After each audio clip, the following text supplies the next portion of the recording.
Nifty 50 के share को का जो है ओवरव्यू कैसे देखें।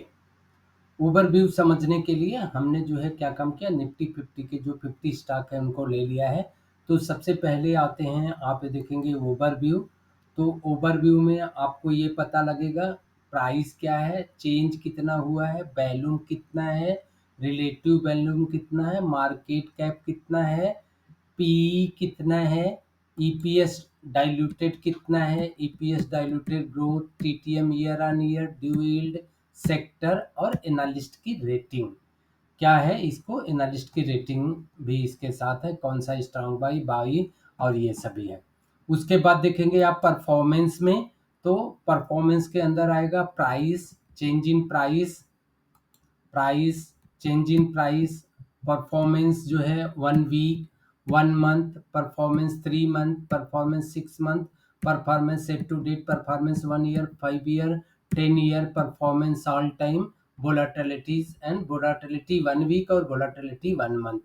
उसके बाद एक्सटेंडेड आवर का डाटा देखना चाहते हैं तो pre market closing, pre market changes, pre market gaps and pre market volume, volume price change, gap percentage, volume, volume change, post market close, post market change percentage, post market volume. उसके बाद आप valuation देखेंगे, तो valuation पे आपको company का market cap performance, P, PGTTM, PS, PB, PCF, PFFCS, price cash, और उसके बाद EV, EV revenue TTM, EV, EBIT TTM मिला। उसके बाद डिविडेंड्स अगर उसने कोई दिया है तो आप डिविडेंड में dividend per share, dividend per share जो है, dividend yield percentage, dividend yield percentage. उसके बाद प्रॉफिटेबिलिटी में देखेंगे तो है gross profit margin, operating margin, pre tax margin percentage, net margin, FCS, ROA, ROE, ROIC, RE ratio, NSF. उसके बाद मोर में अभी आप इसका जो है इनकम स्टेटमेंट देखना चाहते हैं, revenue growth, gross gross profit, operating income, net income, ईबीआईटीए।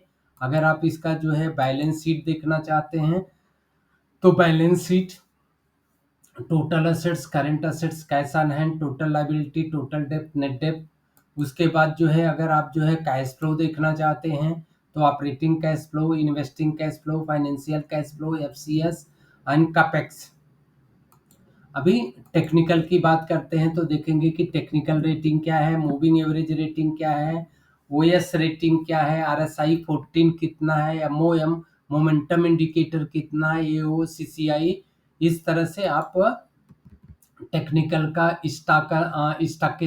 Statistic 14.3 percentage के परसेंटेज, और कोई जो है अगर उसमें पैटर्न बना है कैंडल स्टिक्स का, तो आपको जो है इस तरह से पूरा डेटा आप जो है एनालिसिस कर सकते हैं। Overview, performance, extended hour, valuation, dividend, इनकी मदद जो से आपको जानकारी होने पे एक अच्छे स्टॉक को आप सेलेक्ट करके उसको ट्रेड कर सकते हैं। आप लॉन्ग टर्म के लिए इन्वेस्टमेंट कर सकते हैं, अपने पोर्टफोलियो में ऐड कर सकते हैं, स्विंग स्टॉक को स्क्रीन कर सकते हैं, बीटीएसटी स्टॉक को कर सकते हैं, एसटीबीटी को कर सकते हैं, लॉन्ग टर्म, मिड टर्म। आपको जो है इस तरह से अगर आप एनालिसिस करेंगे, वैल्यूएशन करेंगे, बार बार इसको देखेंगे, समझेंगे, स्टॉक का मूवमेंट पता चलेगा, कौन से स्टॉक में कौन सा पैटर्न बन रहा है, चार्ट पैटर्न क्या बन रहा है, प्राइस सेक्शन समझ में आएगा। जितना ज़्यादा आप प्रैक्टिस करेंगे एक अच्छे स्टॉक को ढूंढने में, प्लस साइड बाई साइड आपका नॉलेज भी